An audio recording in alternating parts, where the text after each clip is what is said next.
Hello, I'm Craig DeRoche, CEO of Family Policy Alliance. Wouldn't it be great to see God honored more in our public schools? Folks, we know the answer to that. We would love it. And if you're like me, you've often expressed concerns about the policies that are in our schools today, the effect they're having on local schooling, but rarely, if you're like me and my wife that look all the time, have you seen answers for where we can improve the spiritual lives of children? Get this, children that go to public schools today, folks, I am joined by a leader who is changing the environment in many of today's public schools for real. Joel Penton is the founder and CEO of LifeWise Academy, a program that provides Bible education to public school students. I did not misspeak when I said that. Bible education of public school students. Get this, folks, during school hours. Since its launch in 2019, LifeWise has quickly grown to serve hundreds of schools across the United States each week. Tens of thousands of kids. Each life matters. They attend a LifeWise program and receive a Bible class as part of their school day, folks. Joel is from Columbus, Ohio. I'm gonna tease him about that later. And I love Columbus, but some things in Columbus, some of their sporting programs are questionable to me. And we're honored to have him on the show today. Joel, thank you for joining the podcast, brother. You're truly I've been waiting for months to get you on this podcast. It's exciting to have you here, Joel. Craig, thanks for having me. I'm excited for the opportunity. So I'm going to ask you a couple of foundational questions first, because this is the first time you explained this to me. You blew my hair back. Whatever hair, you guys can see was blown back, and your organization is filling this need. But tell us, like when you, tell us about its founding first. And then the next question is going to be about how we are able to do it. So this one's about why you did it. The next one's Yeah. going to be about how. Sure. Well, I personally came to faith when I was in high school as a freshman in high school, and the Lord just really gave me the heart of an evangelist. And I found myself filling in to preach for my pastor, even as a high school student. And then I had a chance to play some college football that gave me a platform. And so I spent 12 years traveling and speaking full time. I thought that was going to be what I did with my life, was traveling and speaking. But in 2018, this opportunity kind of invaded my life when I was in my hometown, and I ran into a friend who said, "Hey, Joel, we'd really like your help with our released time program." And I said, "What's released time? I've never heard of that. What does that even mean?" Then he explained it. In my hometown of Van Wert, Ohio, they started a program in 2012 where they pull kids out of the public school during school hours. They teach them the Bible, take them back to school. I thought it sounded illegal, but it's completely legitimate. There's even a Supreme Court ruling backing it. And he asked for my help to answer the question, why don't more communities have a program like this? I eventually came to the conclusion because it's hard to pull off. You basically have to start a private school to get one of these things going. And so I said, I think you need to take everything you're doing, put it in a box, make it replicable, scalable, make it repeatable, plug and play. And the group in my hometown said, "Great idea. We don't really want to do that. We think you should do that." And so in 2018 is kind of when the idea was formed to, like, hey, let's take this opportunity that's been kind of underutilized, under the radar. Let's make it plug and play and doable for every community across the country. That was, again, just 2018. We launched our first 2 schools in 2019, and the rest, it's really starting to take off, as you said. It's amazing, folks. And this, what we're talking about here again, is release time. And it's an interesting metaphor. A lot of our audience knows I worked for a decade at prison fellowship. And you think release time is that a release from prison? No, it's release from the K-12 public school system during school day to go to a local church and receive, or another venue outside of the church, to receive religious instruction as part of the nurturing the child to grow. It sounds like it's something that should be illegal in America, just as Joel said. Turns out it's completely legal, and there are hundreds of schools doing it right now. And again, folks, we talk a lot about problems, and we talk a lot about solutions in America, but this is a solution for the root problem, the spiritual problem that underlies what our children are facing, and it meets them in elementary school while they're in their formative years. So how and I'm with Joel Penton, the founder, and CEO of LifeWise. He's kind of, the Ray Kroc of this, the founder of McDonald's. There were plenty of hamburger joints. People were inventing drive-throughs, but a system needed to be put in place. And there's no more critical thing, Joel, than systematizing the aid to parents that are not being served by their public schools. That's what this is about. We need the children to be served better than the parents in the public schools. So how have you done this? How did LifeWise create this? And how do our listeners, if they are going to form a line, Joel, wanting to do this in their own community, how is it that we're working together to kind of let them know that it's possible to do everywhere in America? Yeah, great question. Well, as you pointed out, it's been decades since the Supreme Court ruled on this. It was 1952 when the Supreme Court said this is this is constitutional, and it just hasn't really spread far and wide. And so, from the beginning, we believe the name of the game was how do we make this as scalable or as plug and play, remove as many barriers to entry as possible. And as you mentioned, we have sought to build all the resources, tools, systems so that any community can hit the ground running. And what we've done is created a 10-step process that's very simple so that any community can implement this program. And it starts with a signature campaign. It's very important to us that LifeWise really is a grassroots local movement. Of course, we're going to provide the tools and the back end systems, but it needs to be local communities, local individuals who are really grabbing a hold of the opportunity. And so, step one of 10 is collecting 50 signatures. Anybody can go to our website, lifewise.org. You can look up any school district in the nation. We've received signatures from thousands of school districts at this point, but you can look up your local school district, find out where things stand in your community, and you can add your name to the list. You can add your signature and share that page that is specific to your school district with others in your community. Once we have 50 signatures, to us, that demonstrates okay, there's a groundswell. There are people there that want to do this. And then we begin guiding the community through the steps of forming a steering committee, of putting together a plan, of going and speaking to the school. It's very linear, it's very simple, but there is a process. And now it's been proven to be effective hundreds of times over. Well, and that's the story, and it keeps repeating itself. And I think a lot of our wisdom in this country, I worked in criminal justice reform, and I pointed out that if you go back and look at the old talkie movies, when the crazy person, somebody suffering from mental illness on the sidewalk, was having a breakdown, it wasn't the police that were called, it was people in white coats. But somehow our society lost that connection that the police officers are not the mental health professionals. And we're getting back to improving our society by recognizing that difference.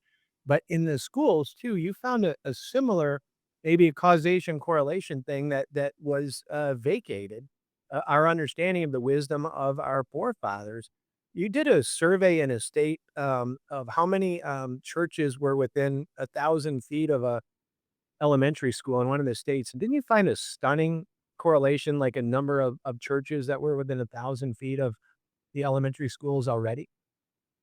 Yes, absolutely. Well, we were based in Ohio, and so it was. In fact, it was during COVID when things were kind of shut down, where communication was slow. That we said, let's research every single elementary school in the state of Ohio. There's over 1,400 of them, and we found that a large number, about 20%, had a church within 1,000 feet. Of over 280 schools had a church within 1,000 feet, which we believe is walking distance, and nearly every single one had a church within driving distance. Well, not just within driving distance, within a mile of the school. And so we recognize that the resources are there, the churches are there, the community's there, and it's just a matter of creating those connections to reconnect the church to the amazing mission field of public schools. And that's what it is. It is a mission field. Our audience, a lot of people have said they've rolled up their sleeves or washed their hands of the public schools and said, if you're not homeschooling your kid, maybe they're even judgy with that, or charter schools or Christian schools, but not everybody's in a situation where they can do that, and it is a very confusing thing, and what we try to teach, Joel, and I know you understand this, that we're Caesar. We own the school district. We own the city, we own the state, we own the country as Christians, and we need to not cut ourselves off from our own assets. We need to pour into those things that we already own and be better stewards of them. And if we have the legal right to be able to send our kids out for religious instruction during the school day, I hope everybody in the audience hears my enthusiasm that I want us all behind this. If you can't bring it in and volunteer to and contribute your time and your talent where you live, we want you to contribute your treasure to LifeWise and the other people that are making this happen. You said simple, and our audience is smart. They know that doesn't mean easy, right? And that's why you have a system in place because you run into some controversies along the way. So tell us about, for example, didn't you have one at the Westerfield School Board? Tell a little bit about what you've already endured, so we're better equipped to help them with what might come at them.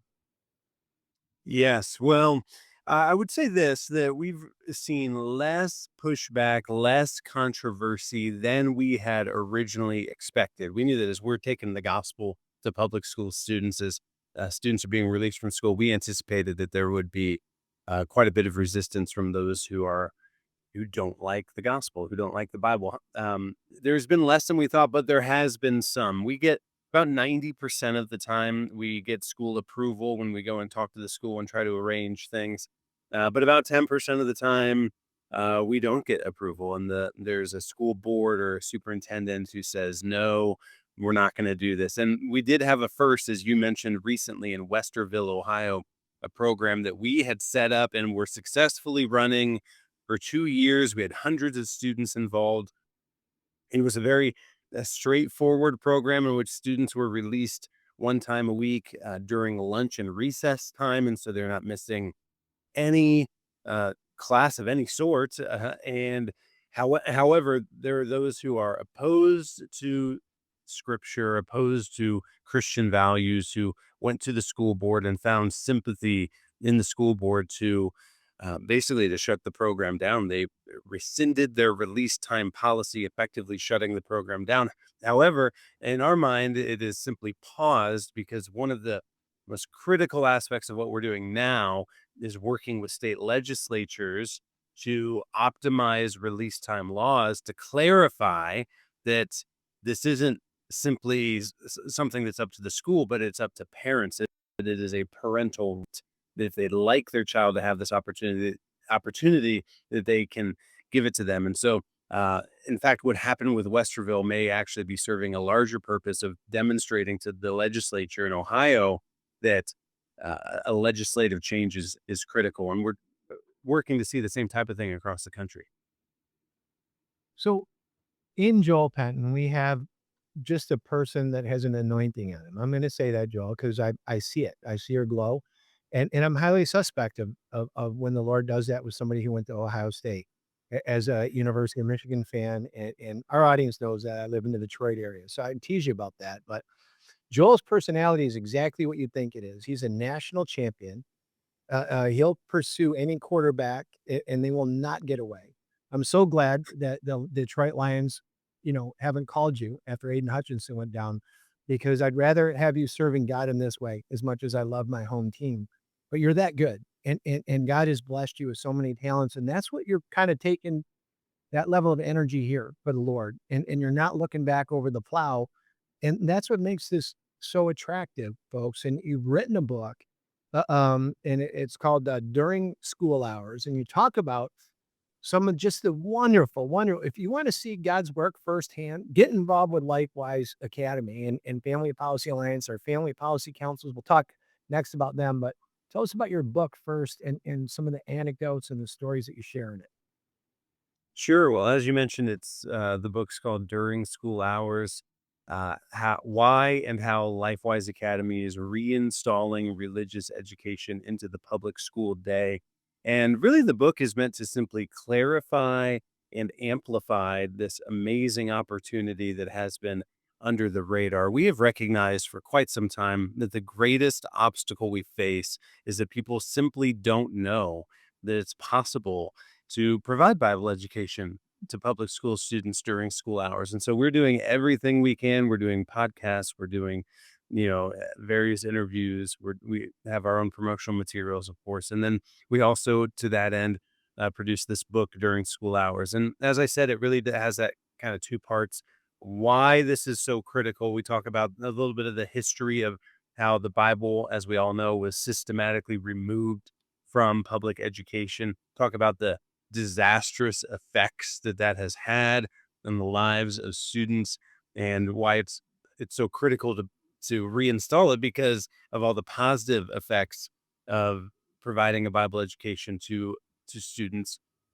And then there's the how, and that's where we lay out that, this thing of release time, religious instruction, it really is possible. So we explain the history of it, the legality of it, and then story of how we kind of stumbled upon this opportunity and sought to create the tools that would really unlock this opportunity that is challenging in its own way, but unlock it with these tools for communities across the country. And ultimately, it shares the story of how God has just shown up and uh, blown us away at every turn. I mean, one aspect is simply that when we first started this, we had some initial success and we set a goal to serve 25 schools by 2025. That was our goal, 25 schools by 2025. Here we are in 2024, and we are confirmed in more than 600 schools across more than 30 states. And I mean, that's just one detail of the story of all that God is doing. And so we're really excited. And if you're curious to learn more, you can certainly check out the book. So everybody, you do have to check out this book, and we're gonna get to how parents and grandparents can get involved in supporting LifeWise Academy and bring it for their own children, grandchildren. But I just want to amplify the so what of why this matters, folks. The host here, myself, I went through 29 years of addiction. I was drinking and taking drugs when I was in, late elementary school, junior high school, looking for solutions away from God because I had not been introduced to God in a way that I understood that I could bring my fears, my guilt, my shame, my pain, the root causes that every kid is dealing with that is now manifesting in sex or pornography or more drug use, similar choice that I made. And the left can't figure this out, and the parents can't figure this out because the wisdom of the Lord has not been transferred to them. So, Joel, this is a little bit of me editorializing as somebody who was saved by Christ from a very low bottom in addiction that began when I was 10 or 11 years old.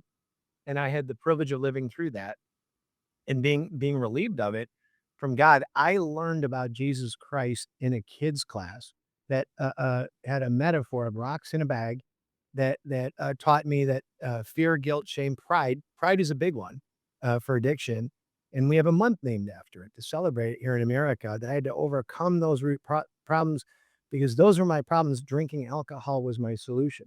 You want to know what a kid that wants to do violence in the school?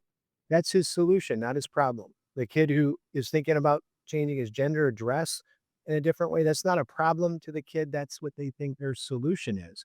So we bring these solutions in, and you're going to snag a lot of parents like me that haven't met the Lord yet, that have wondered their entire life. I was 39 years old in a kids class, my third time in an alcoholic rehab, when the coin dropped. And I said, whoa, my goodness, drinking wasn't my problem. It was my solution. What is a solution, and it's Jesus Christ.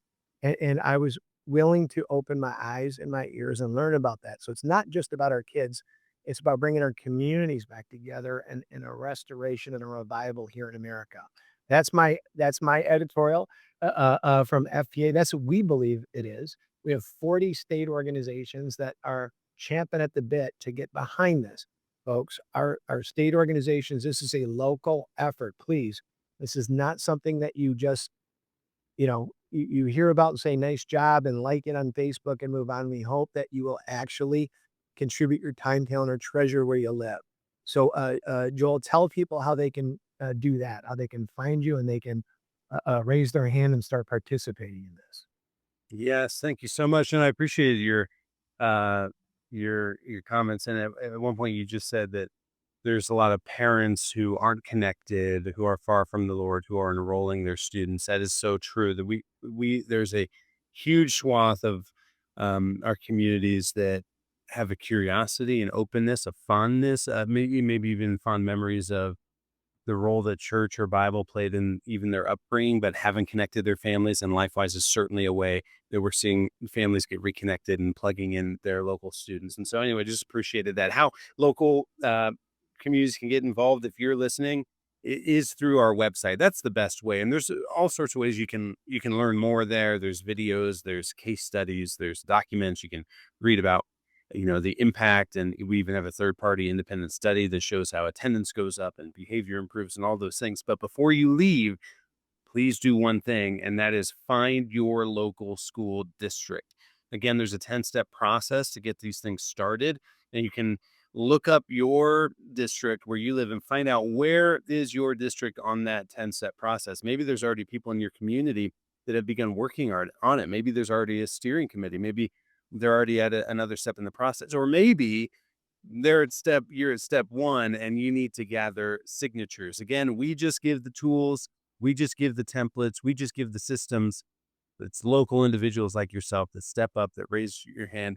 And no matter who you are, I know you can help somewhere along the way, even if it's just signing your name or if it's joining a committee, if it's donating some dollars.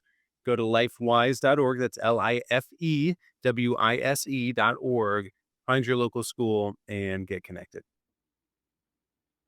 LifeWise, with the wisdom of Jesus Christ being reintroduced to K-12 students, particularly elementary students, folks, in the formative years.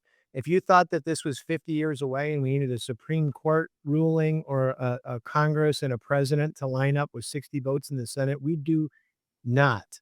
We can start changing America where you live today with a turnkey product that is simple, not easy, but simple for us to rinse and repeat everywhere we go. We're throwing the weight of our Family Policy Council movement behind it. That's 400 employees, $60 million a year of infrastructure, 50,000 churches. Because of your support that listen to this podcast and that you support Family Policy Alliance, that's what we built, the largest social conservative infrastructure in America. And just as the evil one is coming for our kids, we know that Jesus wants us to be the hands and feet and bring the word to the rising generation that's been vacated by too many institutions in our country right now. And this is the best vehicle to get started, folks. If you're not sensing the enthusiasm, we're going to keep reminding you that we want you involved with LifeWise. There's a lot more to come. Joel, it's been a privilege to be with you. I've got to do an outro here, but before we do that, tell us what your forecast is for 2025. Is the growth going to accelerate, or go sideways or down? What do you see happening in the movement in the spring of next year? The spring, well, in the LifeWise movement, we're looking forward to big things. I mean, in fact, in partnering with you, Craig, and your organization, we are very excited about now that we have really proof of concept. We believe clearly a state by state rollout plan that I think is going to really accelerate things. We have seen in the state of Ohio such rapid growth that we're now confirmed in more than a third of all school districts statewide.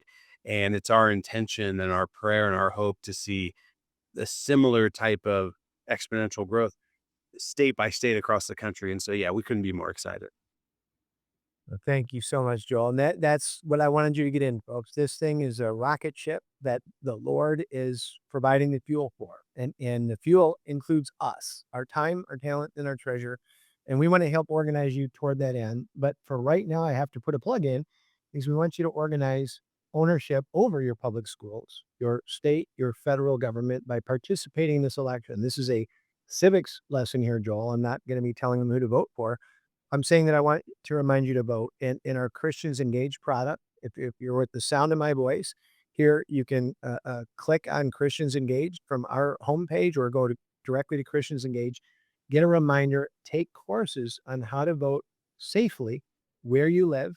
Get all your questions answered. That's civics, that's participation. One third of Christians are not voting in the election, and that's why our public schools went sideways on us. Folks, that's why our cities and in our states and even the federal government are losing their way. And all I'm saying is things will be much better when we pray first, then we vote, and then we engage as Christians. We're asking to do all three of those, and we're asking you this week to remember to tell your friends to vote. We thank you for that, Joel. We thank you for the time with us, and we're going to have you on here often, and we're going to be sharing this with all of our audiences. And God bless you, brother. Thank you so much. It's really an honor. God bless you.